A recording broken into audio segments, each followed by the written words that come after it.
Support for this podcast comes from the law firm of Davis Malm. Whether you're a developer, property owner, manager, or commercial tenant, their real estate attorneys know the lay of the land, not just the law. Learn more at davismalm.com. WBUR Podcasts, Boston.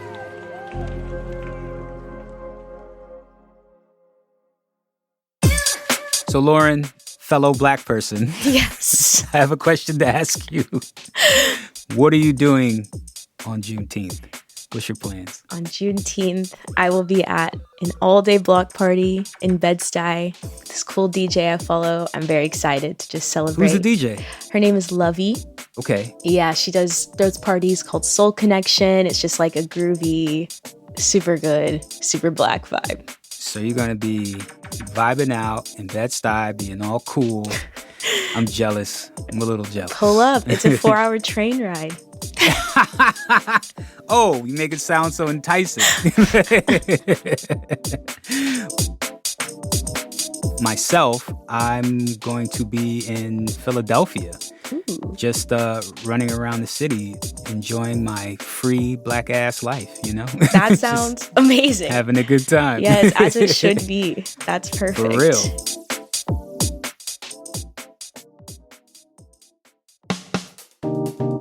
I'm Daryl C. Murphy, and you're listening to The Common.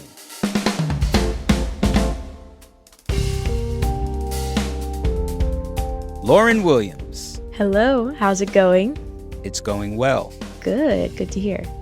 So, Lauren, you are a WBUR arts editor, and you have this list of things to do for Juneteenth in the Boston area. And you wrote a really interesting top note that I want to ask you about. So tell me, what does Juneteenth mean to you? Yeah, I would say some of the earliest information I have about my family is connected to Waco, Texas in the 1800s. My great-grandfather was born on a plantation turned sharecropping farm. So the holiday is close to home. And in the newsletter this week, I wrote on the idea of stories and endings and my relationship to Juneteenth in that way. I read that. Thanks. It was very dope. I liked it and I really appreciated it. I think because that's us, right? Black folks are a story that cannot be wrapped up in a bow, you know? Right. There's a lot of unknowns there. And I think that's kind of, to me, that feels like that's what it means to be Black, you know? There's all these unknowns that we have to figure out, and we get to write our own stories as we're living it. You know what I mean? It's true. I think there's a lack of documentation, and it can be a really disorienting thing to try and figure out the past. This idea that there's like a hard end to slavery and to subjugation and oppression is a misconception, I think. Absolutely. So you have this list of things to do for Juneteenth in Boston or in the area. Before we jump into that, can you explain exactly what Juneteenth is? So if people decide to go to these events, they know what they're getting themselves into, they know what it's about, and they're going to know how to act. I can do that.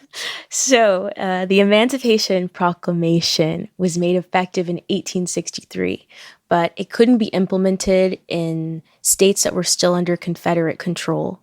So for enslaved people in far west Texas, they weren't free until 2 years later on June 19th, 1865, when Union troops arrived in Galveston and announced that over 250,000 Black people in the state were free by executive order.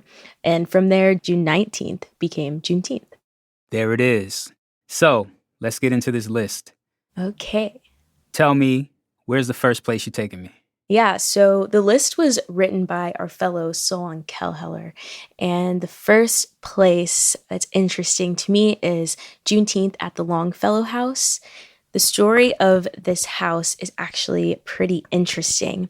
There are 7 people who were known to be enslaved in this house in 1774, but the family who owned the home and owned the slaves were loyalists. So because of rumblings of a revolution, they fled the house, leaving the slaves and giving them a chance to seize their own freedom.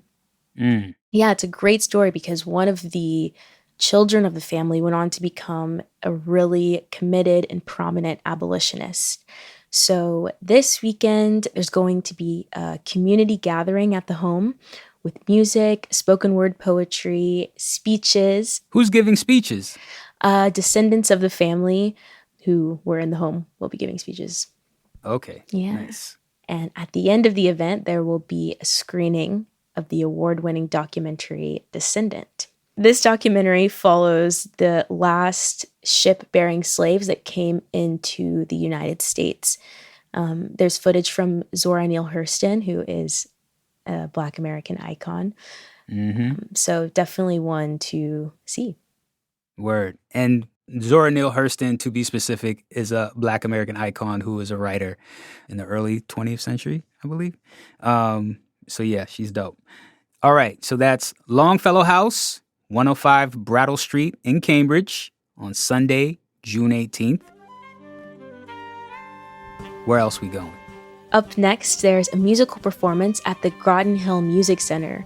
New England Conservatory of Music alum Kevin Harris will present Roots, Water, and Sunlight, which is a composition. Roots, Water, and Sunlight. Yeah, it's a composition featuring recordings of James Baldwin. So it uses his spoken word, a wind octet, a rhythm section, and digital instrumentation.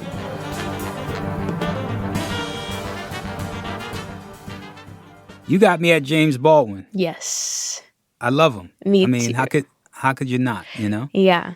His words are just timeless. They're forever, you know? It's true. I was given one of his books for the first time. I was in high school. It was like 2016, and it still resonated to me years and years and years after. Yeah. James Baldwin will set you straight, for real. Mm-hmm. Okay, so that's Kevin Harris, Roots, Water, and Sunlight at Groton Hill Music Center in Groton, Massachusetts. It's a bit of a drive, but it'll be worth it, I'm sure. Okay, and that's Sunday, June 18th. What time? 7 p.m. 7 p.m. All right, plan your trips accordingly. Okay, where else are we going?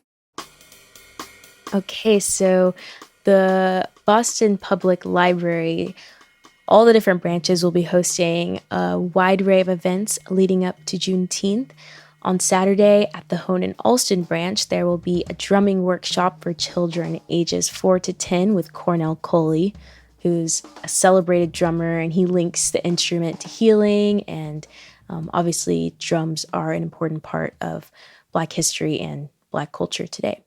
Yeah, what kind of drums?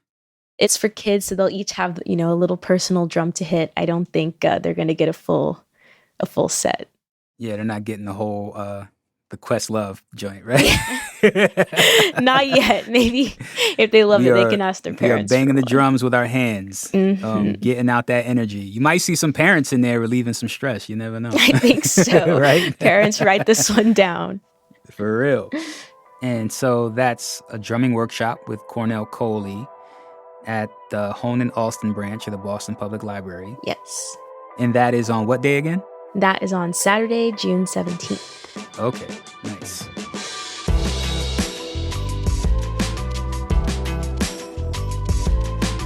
We're going to take a quick break, but we'll be right back.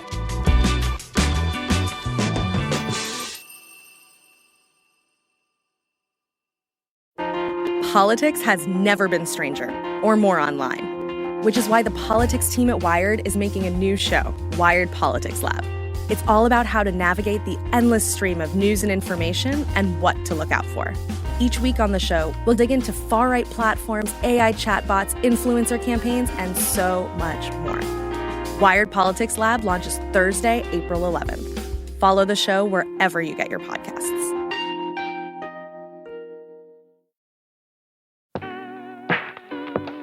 And we're back. What about museums? Because, Juneteenth, Black culture, there's a lot of expression there. Mm-hmm. Are our local museums doing anything? Yes.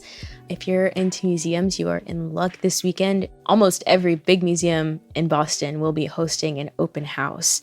The ICA will be featuring work from Simone Lee. Her sculptures are about the experience of Black women, and you probably have heard her name as she represented the U.S. at the Biennale. Yeah, I want to take a minute to shout out the homie, Ariel Gray, because she actually did a piece about the Simone Lee exhibit at the ICA. So, folks, whenever you get a chance, check that out. Definitely. And there's another exhibit, right? The Black Potters exhibit, right? Yes, at the MFA, there will be an open house. It's going to be free, and the exhibition is Hear Me Now, the Black Potters of Old Edgefield, South Carolina, featuring work from enslaved people, the pottery that they were making alongside more contemporary artists. I heard about that one from you. Yes. I recall. Did you ever get to see it? Not yet, but I'm going to be in Boston later this summer, and I will be there. I have to. Okay. Why? What makes you so excited about it? I mean, I think it's just, first, really thoughtful, a really thoughtfully curated exhibition.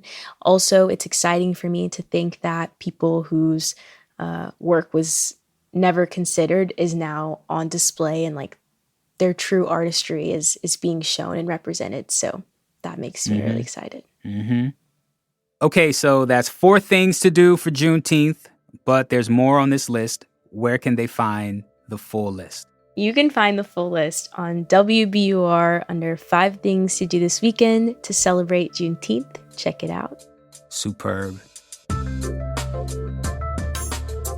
Lauren, this has been fantastic. Thank you for putting this list together for us, for the people. We really appreciate it. Yeah, thank you for having me. I love coming on, and I'm excited to hear what people get into this weekend. Oh, yeah. And with that, happy Juneteenth. Yes, happy Juneteenth to you.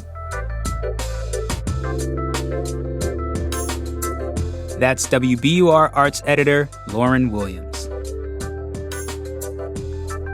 And that is our show for today. Thank you so very much for listening to The Common. Do you have any plans on Juneteenth? Let us know. Hit us up on Instagram at WBUR The Common, or send us an email at thecommon@wbur.org. And now it is that time for me to let you know that The Common is produced by Caitlin Harrop and Franny Monahan. It's mixed by Emily Jankowski, Matt Reed, and Paul Vikis, and it's edited by Samata Joshi and Ben Brock Johnson. And our theme music is Me from Hisu. And from the newsroom of WBUR, I'm your host, Daryl C. Murphy. I'll talk to you soon.